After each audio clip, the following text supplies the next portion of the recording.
IVM.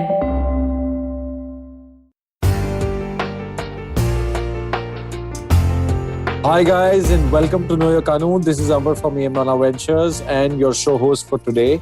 Interestingly, I have someone very important and a dear friend also on the show. Her name is Zarina Poonawalla. We go a long way back now on the IVM platform. She hosts the Empowering series. She's a very dear friend. Thank you, Zarina, for being here. And please introduce yourself. I think because I would not be able to do justice with what all the work that you do, and I think I leave it to my guests to introduce themselves. So please take the stage and introduce yourself. Thank you, Amber. Yes, we go back a long way, and Amber's been on my show, so it's great to be part of your show now. Yes. And it's fascinating for me to be on Know Your Kanoon because I never thought I'll have anything to discuss about law with anybody, and nobody's going to discuss anything about law with me. So yes, I'm excited to be here today. Yes, so I am a peak performance coach and an emotional intelligence practitioner, and I've been working in the coaching industry for the last 15 years, basically. And yeah, that's sort of me in a nutshell. And yes, of course, I have to say that now I can call myself a podcaster as well, like all of us do, additional to our resumes, Of course. So yeah. No, it's wonderful, Zarina, to have you here with us. And, it's very difficult to place her because she's a busy woman. So we're very lucky to have her today on the show. Oh, please. So today, let's get the law side of things on for her. And let's explore some of the core legal issues. I suppose, COVID is hitting everywhere. And Mumbai, I've always believed, and I'm naming the cities. I don't name cities generally on the show, but Mumbai always has been a center of discussion when housing comes into picture. Even on one of the episodes, last week I recorded with Cyrus, and we had a friend, Cyrus Saukar, who was asking for legal advice regarding, some rental issue he had with a society and where he was a owner and there was a problem. So I'm going to talk about discrimination that we face in this country owing to our caste creed when it comes to housing arrangements, by educated or by, I would say, any citizen of this country when it comes to moving into a city like Mumbai, moving into a city like Bangalore, moving into Delhi. I'm naming Mumbai again because I hear a lot about Mumbai that this individual from this religion cannot go and rent a place in a society. And I've seen so many cases, and Imran Hashmi was one of the very large and inflated ones. So Zarina, please go ahead. You have asked the questions today on the show. You are going to present me with this. Please take the floor. What do you feel about this discussion and this topic per se? This topic really, I wouldn't say it's close to my heart, but it's definitely something that has been bothering me for a while. It is a very disturbing topic because I will tell you from personal experience and also that of a couple of friends that I have. Personally, my husband and me were house hunting about 3 to 4 years ago. Right. And we were literally told. So we were in a bit of a confusion. We were thinking we'll move on rent, but then we bought out. But either way, that confusion was because every house we actually liked, we were told that Muslims aren't allowed. Clearly. Which is very funny. We were told that. Yes. That's exactly what I want to find out from you. Is it really funny or is it really true that we have such rules around us? Because this is not just me. I've had a couple of people that I've had conversations with. In fact, I am pretty much from South Bombay. And what I realize now is that there are sections and areas which have become primarily community based.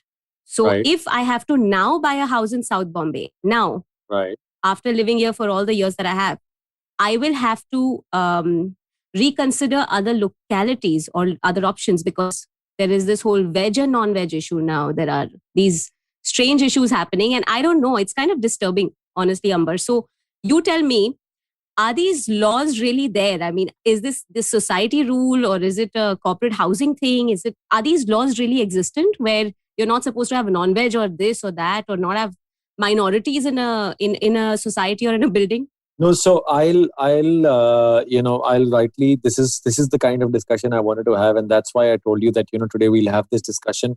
First of all, I feel our Indian constitution nowhere states that I can discriminate with you on the basis of your caste, creed, religion, sex, color, or your orientation. Number one. It's a very, and why I highlight Mumbai, because Mumbai is a big cost. We literally derive 40% of our tax revenue from this particular place in India. And everybody is very emancipated. But when it comes to housing, there is this discrimination that Parsis will not let you settle in their societies. Uh, Hindus will not let someone who's a non-vegetarian into their societies.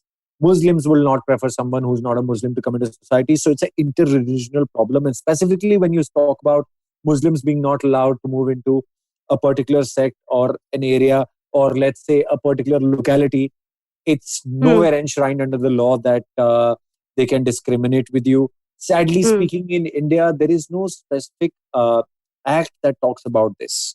The Okay. problem is activism is not there in India in terms of law.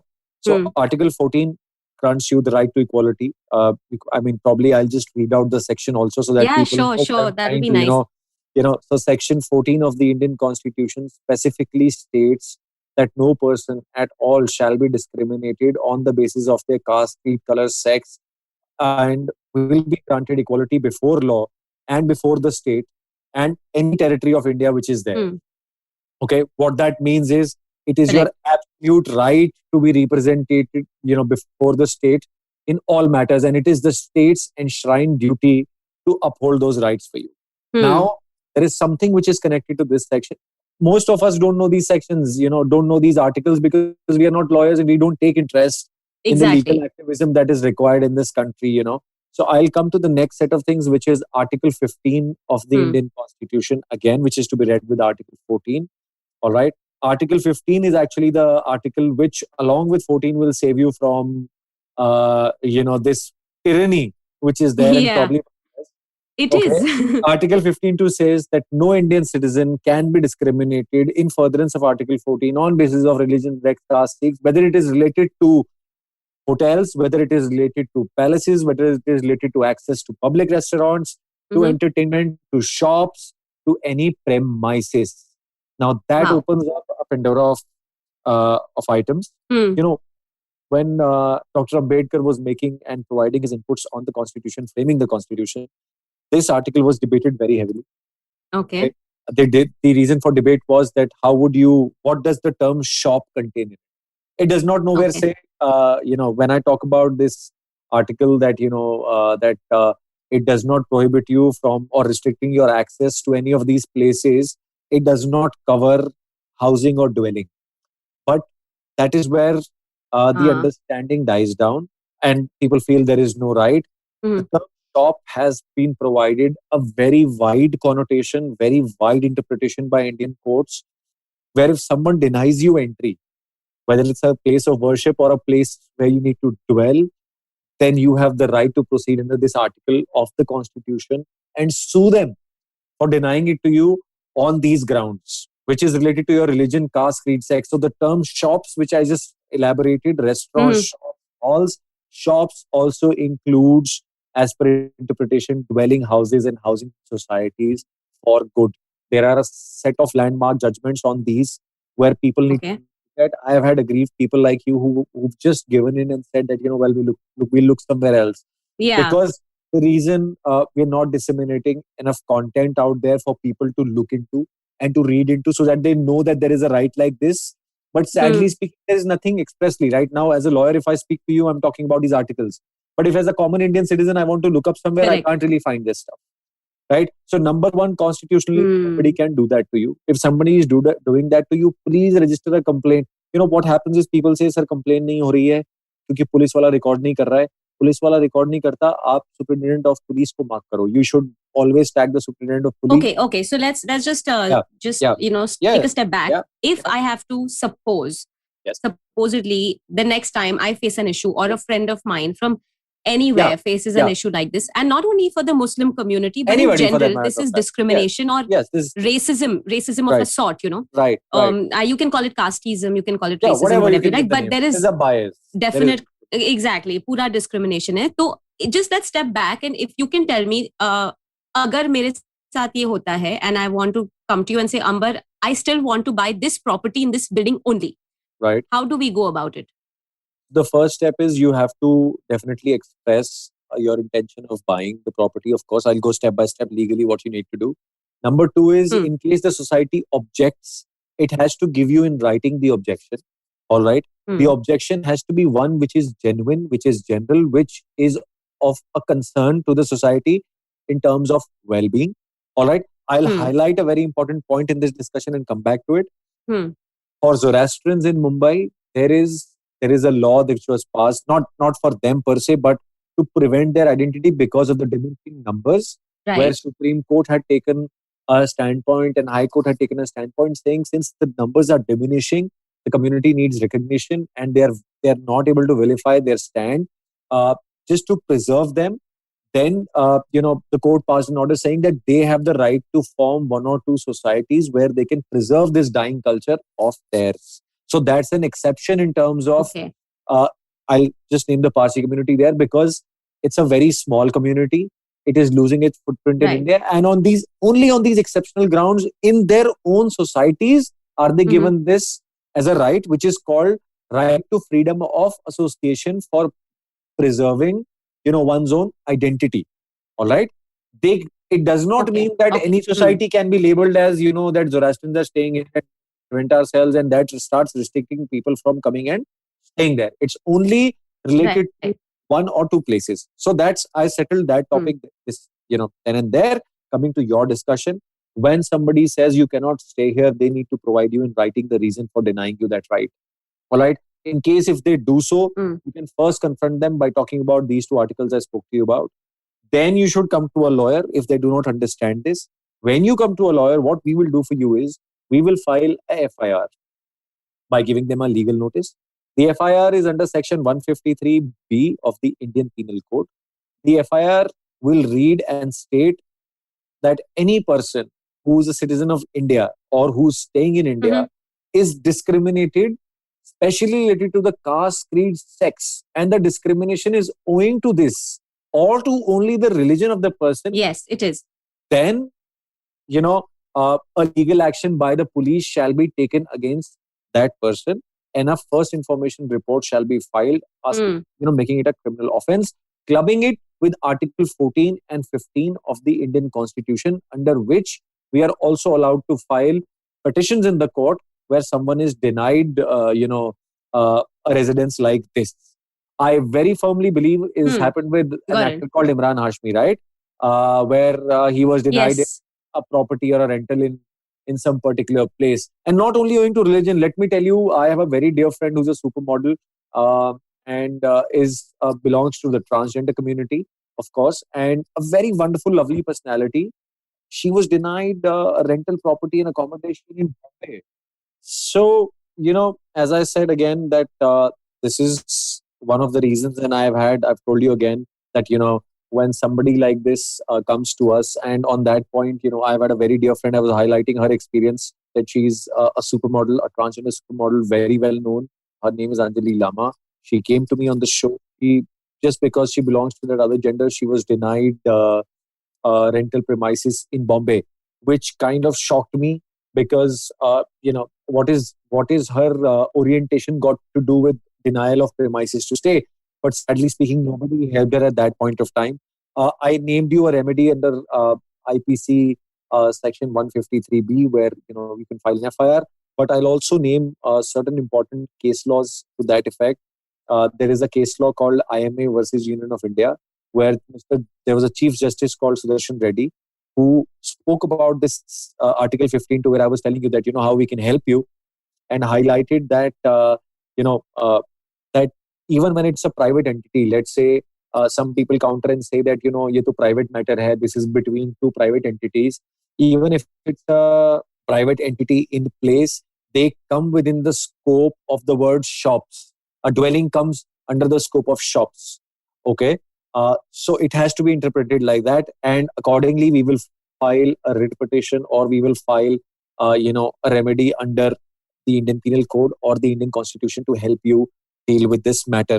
But please do not take it lightly, or do not feel that you do not have a right and you can be confronted and told to just walk off just because you belong to a particular religion. Now, I Yeah, like to that's the highlight. question I want to ask you. Yeah, Yeah. yeah, yeah. Hmm. No, go ahead, please, go ahead. Okay. So what I wanted to ask you related to that is when you say that when the society or the chairperson of the society is telling you why you're not allowed to live in this particular place with these particular people, or why you can't buy or rent this particular Right. house, Can you tell me what are the most valid answers and responses for that? Because non-vegetarian seems to be an issue these days. Eating non-vegetarian or believing in something else. I'll tell you what, that is what I want to talk about. Okay, good. It is about interpretation Right. of what will count as discrimination against you. All right. I have the right to have a personal choice to deny my place of dwelling to any individual where I want because I own the property, right? So let's say Zarina owns this particular studio she's sitting in. She has the right to deny somebody that particular place of dwelling on basis of certain criteria which she has. These criteria have to be reasonable. And what are reasonable criteria? Reasonable criteria are that where in normal circumstances, on one's personal preference and choices, somebody is told that, owing to this decision that the person wants this house to be in a particular order, he or she can be denied that admission. Reasonable choice does not mean that the religion, culture, caste, creed, sex, or your orientation is taken as a personal choice. That is a discrimination on basis or on bias of owing to your ethnicity, of your orientation, of your caste culture. That is not allowed. Now, if somebody does not want, if somebody does not eat non-veg, let's say, there's a very thin line of difference. If that person says to you that I don't want anybody who eats non-veg in my house, it's unreasonable on a lot of grounds. But it's reasonable in a way, I'll tell you the thin line of difference. It's reasonable in a way where one says, you know what, I do not feel that, I can have that person if he can justify that he's staying in that vicinity, number one. Number two, that is causing him some kind of problem with you making of non-veg, right? Right. But these are all stupid questions which are posted by people. The point is, you do have the right to reserve your dwelling to somebody. But in case you got into a discussion with someone to grant their premises and you deny them on the basis of the areas I highlighted, then it's a criminal offense. All right. I can have my personal preference and say, I don't want, let's say, XYZ person to live in this building. Can somebody stop me? No, nobody can stop me. But if I tell you that, Zarina, because you're from the other culture and religion, I cannot have you, that's an offense. All right. Somebody does that to you, you have full right. And how does someone certify that person has done it on that basis? You can ask them to give it in writing. What is the purpose? How you constructively develop in that. writing. Yes, of course, I'll tell you. You put in an email talking about your credential, your details, your occupation, what you do, right? And if the other person says, no, you do not fit the description of the place owing to XYZ, maybe even over a call, that person may say, over a WhatsApp, one person must say, or over, let's say, a discussion, they must tell you that, you do not fit the bill because of this reason. At that point of time, if it is owing to any of these areas which the Constitution protects, you have the right to file against them a criminal complaint and a constitutional complaint. But when it comes to stupid ideas and issues like, I don't want non-veg eater, I want veg eater, they have to just, I have the right to deny somebody that. But if I promise you that I'll give you the accommodation, but then I deny it to you on your face, or in writing a broker says you're a non-veg eater, I can't keep you, it's a gray area in the Indian law. That is where we are suffering. So see, areas where, they justified by saying it's my personal choice. Exactly. No, I can tell somebody, if you make coffee in my house, I don't want to hear. Now, how does the law deal with that? This is a gray area. So to get the best response, it is better to have it written on emails. If they don't write to you on an email, record for your own purposes over a call the conversation. And the remedies I am talking about under Article 15 are where a building or a society decides on its own that this society is vegetarian society. Yes, let me give you an example of this. Let me give an example of this. I have a lot of Jain clients. Yes. And I absolutely love them to the core because they are my bread and butter in that sense of things. But I was at client's place recently in a very, very big society in South Bombay. And she proudly told me that there are only 4 non-Jain families here. And those also won't remain for a while because they won't remain after a while. There are only 4 non-Jain families in a massive society. Okay. And that also will not be permitted after a point. And that kind of, it struck me because I was like, that's a building I used to go to in my childhood. And my friend I used to visit there was not a Jain girl. Okay. She was a Punjabi girl. that building or that society used to be very cosmo at a certain point in time. So I don't know when, and I don't know if I'm right or wrong, but I don't know if political agendas kind of push these kind of Right. things forward and people Right. get the power to possibly do this, where it's Yes. suddenly okay to announce that this building is Jain, this building is Muslim, this building is a Sikh Precisely. building. Why? How? Who gave you the That's right? so constitutionally speaking, it's not allowed. This happens because we have chosen to look the other way. All right. I get a lot of comments on my show that saying, sir, the law is for the richer only. It is for people who are connected. What do we do? The law has become that way because you have stopped or not chosen to actually fight for it and given up at the very first instance when you could not do anything about it. So the law really does not mean it's for the richer. I understand the sentiment when it comes to questions and answers in areas where, it's a long drawn fight. But I also know of instances where people have really gone against people who have denied them entry into houses and have got justice after maybe, let's say, 7 years. But that's your choice. You chose not to pursue, so you cannot crib over it. Please understand the demographics of the country. We have such a huge population. But my appeal to the youth, or the youth means anybody between the age bracket of 18 to 40, is this: that you should stand up for your rights in a way. When something like this happens, do question it. Do not think of it that I'll move to another society who has the time to do this. I understand you have a commitment. I will become an instrument of justification, or an instrument to get you justice, if you stand up on your own two legs and walk up to me and say, I want it. If you just tell me that it's not going to work out, nobody's going to come to you, how does that work? It's only about trying. I do understand problems, but yet again, this is the practical side and the impractical side of law which I'm talking about. I have had friends who, so I'll again narrate one of the incidents. Cyrus Sahukar was, on the show last time with us, a dear friend. He told me that he owns a apartment somewhere in down South Bombay, and maybe in Khar, I don't know where is South Bombay or not, but somewhere there. And No, the middle. society had We are all around there. whatever. Yes, whatever that is. I mean, owing to the city demographics. But he said, the problem with that was that he said his city, his society. I mean, people had a problem. President had a problem. He owns a place, had a problem with the tenant moving in without completing one or two small things, and the tenant being a bachelor. Now, how stupid is that? Because the tenant who's moving into his place, paying in lakhs or whatever, I don't know, thousands, is an educated professional who's working at a very senior position. You know, uh, and it is actually the owner's point to decide whether he wants someone to stay there or not, whether parking should be allotted to them or not. Discriminating someone totally on the basis of religion is a big, big no at all costs. Between anywhere in India, you had the temple controversy in India some time back where women were not allowed to enter a certain temple down south. Okay, that was overruled. Constitution was upheld, no matter what you say. The laws were upheld. Of course, entry happened, did not happen, but somebody won the case. So my whole idea to you is, it is unconstitutional when something like this happens. Going to the pandemic also, I've seen in societies very weird situations, at least up north here in India, where people have been told that you were COVID positive, now you can't stay in the society. So how is that Oh a yeah, discrimination? that's the new one. Yes, the new one. So that's happened.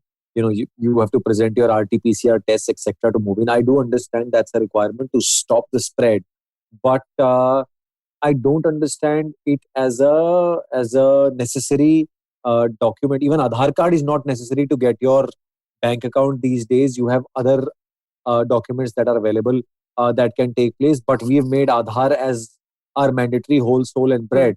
So similarly, Aadhaar card का example लेते हुए, societies do not have judicial powers to deny residency to people. Yes, if somebody says this is a Jain society and only Jains will stay here, then at that instance, they should have history to prove that no one else was staying in that society ever. If it's a cosmos society like you're talking, where people from all other caste cultures were living and they were thrown out of. Okay. So my other question was that, when you say that a lay person can actually come by and want to fight for this, and it may take you 7 years, 10 years, or 7 months, it makes sense. But then again, I see that a lot of people don't end up doing that, not because of the laws, but because of the corruption that comes before the laws. Because you get stuck on that first step. I mean, if I have to go to a cop station in a vicinity and complain about something, the first thing they'll say is that this is not a complaint that you need to figure it out. Right. And they will Right. want to end that conversation there. So my point is, Right. I may be all, driven and feisty and fiery about wanting to make things right and, finding myself on the right side of Right. law. But Right. if I'm not getting the right help and there is this certain level of corruption before me that I need to cross, Right. then how worth Right. it? And how consuming does it actually become? I mean, till I get to So, to come to that no, point, there are a lot of no, hurdles. no, so I'll narrate it to you this way. If a cop refuses to register your FIR, all right, in that case, it's pretty simple. You write to his superiors over email or whatsoever. If they refuse to do so, you have the right to approach the district magistrate directly to file an FIR under section 156(3), and he will admit your application if it's a genuine application, and if you can prove that the cops refuse to do so in communication. All right. So people don't do that. Generally, people just go to the cop station. They just keep refusing. They refuse to enter your details. When you're filing an FIR, I've done a separate episode on this. Okay. You need to take everything down in writing before your eyes and see what you're signing into. If you do not understand in Hindi, you need to ask them to also translate the document for you or provide you a copy with what is being written and read it out to you. All right. So that you know what is being written. All right. In case if there is something written is not as per your full details, you can refuse to, sign on that document. So stuff like this, there is FIR notes, there is so much of stuff. There is a diary, there is specific sections where, they mention what all details you have provided. If any of that fails, and, for women, of course, there is the concept of zero FIR. They don't need to go to the station. They can file it from anywhere in the world without any jurisdiction in case they have been aggrieved. So you can just write an email to anybody in the police station. If they don't revert back, there are cells, there are grievance cells. Very good. If they don't revert to you at all, you can directly go to the magistrate. Then the magistrate dashes them up to the problem. All right. In case everything else fails, approach a lawyer. Ask him to file the FIR on your behalf. All right. There is something called as a public interest litigation. All right. Gather the members who are together looking forward to doing this and file that PIL. I know it sounds not like a remedy. All right. It sounds more like a headache. The alternative to this is you can go to a consumer court and fight for your rights. Societies and apartment buildings are not lawmakers. They are quasi-judicial, or I would say they are regulatory bodies in terms of procedure and operation of the society. They are not constitutional bodies who will determine who will enter and who will not enter. They can only regulate the society to make it functional and make it a safer place. I have also seen in Mumbai where people in societies have written, park at your own risk. Yes. Why have I paid 60,000 rupees a month if I have not chosen to have a safe place of living in a compound? How is that okay? But people have given into it. But there are so many people I know who have filed for consumer disputes and have won consumer cases. People just feel not strong enough when they are dealing with the society in total because they feel it's okay, let's not bang our heads. All right. File a consumer dispute. File a consumer case when something like this happens. I've had people who've complained that fourth floor वाला आदमी रात को mutton बनाता है, उसकी smell आती है, उसके कारण लोग डिस्टर्ब हो जाते हैं on first second floor. So इन लोगों को evict करो यहाँ से. Right? That's not a ground at all. You can file a consumer dispute as well.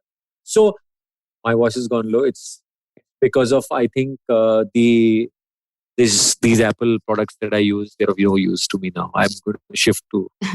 It's also because of the timing. Maybe Ambar is tired now. It's gone into his low zone from the ozone. Yes. No. We are now, since Vinay told me he's having mutton curry and, buns with it. So I thought, क्यों नहीं, मैं ready हो जाता हूँ. He's like, अरे आप खत्म करो ना sir, जल्दी भूख लगी है. करता हूँ खत्म. Fine, Vinay, fine. We're getting done now. No, so all said and done, Zarina, I think these are some of the things. Any other questions from your side? I do understand it's a practical challenge. It's a headache. But, the law cannot help you until you decide to help yourself. I tell people that my profession is such a profession where I can tell you the legal remedies, but somebody has to walk that journey with me on that path or process, or with any lawyer for that matter of fact, to get that justice. The problem with India is the masses have gathered. I'll narrate another last incident before we close. I very vividly remember Hmm. in 2017 or 16 when I was visiting Pune, there was a stupid rally being taken out where they said that there was a Jain area that chickens will be culled there to prove to Jains that they cannot stop, chicken being sold on road. Now, Okay. it is only in a country like India that such stupid comments can be passed. I'm not politically motivated by Hmm. any party, but as a right, everybody has the right to coexist. If somebody wants to Correct. open a butchery and the government is allowing you open to that butchery, you cannot go and say that you cannot do this, right? I Hmm. do understand it's a gray area where all religious sentiments need to be respected. I do not Hmm. deny that at all, but there is a degree of secularism in everything. So when something like this comes up and I see the youth also crumbling under it, that's the problem area for us. People Yes, have to that rise really against is. it. That's the Hmm. problem, right? I do understand generations who've gone through corruption, and we have as well, but also there is light on the other side of this whole gray area. And choose to be well read, well educated about your rights. Indians, if you compare us to a majority of Western population, I don't treat the Western Hmm. population as intelligent, but they do know their legal rights because it's being taught in their that you have these rights. I don't believe anybody on IVM platform or my platform before I did law ever knew what my constitutional rights are. But that's true because right I feel now, everything is my constitutional right. no, the fact that you just spoke about this district magistrate thing, right? Yeah. I wish we all knew how to approach higher authorities and be sure that this is how it works. We don't know. I didn't know. And it's really ironical because yesterday I got this video of a district magistrate taking action at a wedding in Kolkata. Yeah. And he suspended the police officer. So that's when I am putting the two together and realizing, oh, that's the role somebody plays and that's what they are capable Yes. of doing. And I had no clue. Imagine. Yeah. So they, during the COVID times, they're actively working than the cops are. So see, now you understand. No, the idea is Exactly. we are not reaching out. We are not reaching out with law in terms of Now I content. do. Yeah. So in terms of content, we are not I never knew anything about law until I started studying about it, right? So Mhm. constitutionally speaking, I really did not know what my constitutional rights are. I've heard people say it's my right to stop someone from going somewhere. Hmm. Just because you've constructed a house and there's a pavement in front, you can't stop people from. There is a very famous Supreme Court judgment, and Justice Chandrachud has spoken on it. It is about Bombay only, where people sleeping on footpath. It has been upheld by court that it is the right of the state and government to provide a place for someone who's going through economic stress to sleep. And if he sleeps on that footpath and the person is denied that sleeping on the footpath, where does he go if the state is not capable of providing dwelling? So for that person in that circumstance, it's a dwelling. He cannot be asked to leave. So it's so critical and sad. Once we criticize them, other side, there is no solution to it. But I'm telling you, our courts are actually interpreting the constitution. It's only a matter of time. With years and years of new generation coming in into judiciary, there's a whole lot of change. But we need to educate ourselves. The Indian law system is not so thorough, not so easy, and easily accessible. And we do not consider it as a part of our life because we feel सबका जुगाड़ है, जुगाड़ से काम हो जाएगा. We don't need to follow the principles of law to get the stuff done. Exactly. If you True. don't get a respite from me, you will call up some contacts and he will directly call the lawmaker and tell him कि यार ये काम कर दो तो वो हो जाएगा खत्म मेरा law खत्म हो गया. I don't need to know the law. So that is, if we start questioning authorities in a legit way, I know you'll get a lot of no answers from cops, you'll get a lot of no from people. That's good. That's a sign where you're trying to wake somebody who's not responding. But you need that time, energy, and perseverance also. So but Correct. I Correct. feel irrespective over minor issues, but where your religious identity, your affiliation has come into question, you need to question that. Article 15, Article 14, Section 153B are the action takers, and you will get justice under them if you pursue to do that. Please document the racism, the bias that happens with you, freaking record it for your own purposes. I know the admissibility in court is an issue, but at least if you have recorded it, then it's easier to draft a complaint knowing what has happened, what words were spoken, which can be disputed in court of law, but it's easier to, draft something on those heads, whether it's WhatsApp chats, whether it's your discussions, whether so I prefer an email to anything else than being denied your rights. So I think that's all from my side. I do not know your Kanoon I've stopped talking about so many sections at all on my show for the past so many times in terms of content. I've generalized everything. But I tell people, document, write, approach your local civic bodies also. Go to BMC, complain to BMC, complain to your local housing society, complain to your LCs, they are called, complain to the local committees that are there, housing committees. If no action happens, document those actions where it does not happen. Go to consumer courts for denial of action. Approach, your district courts, high courts, etc. for remedies regarding to such constitutional matters. This is amazing. And I wish you met me about 3-4 years ago. I would have been fighting for that house and making sure I got it. Yes, for sure, Zarina. I would wanted to help you on that. I'm going to keep in mind for the next time that I have anybody who's thinking about this and, has these issues.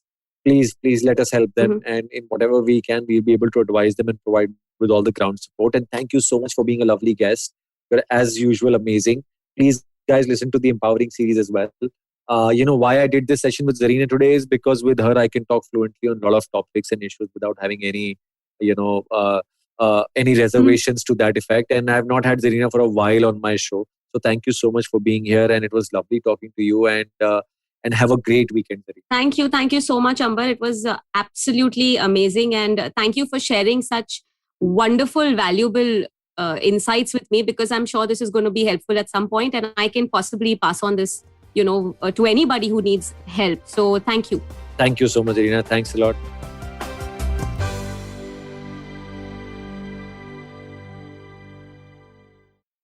I hope you enjoyed that show. If you aren't following us on social media, please do. We're IVM Podcasts on Twitter, Facebook, and Instagram. We'd like to thank the sponsors on the network this week, thewholetruthfoods.com, Seat, PayPal, and Cred. We thank you all for your support. Tune into The Note, where Maruk Inayat talks to Dr. Bipin Joshi about the second wave of COVID. He calls it no less than World War III.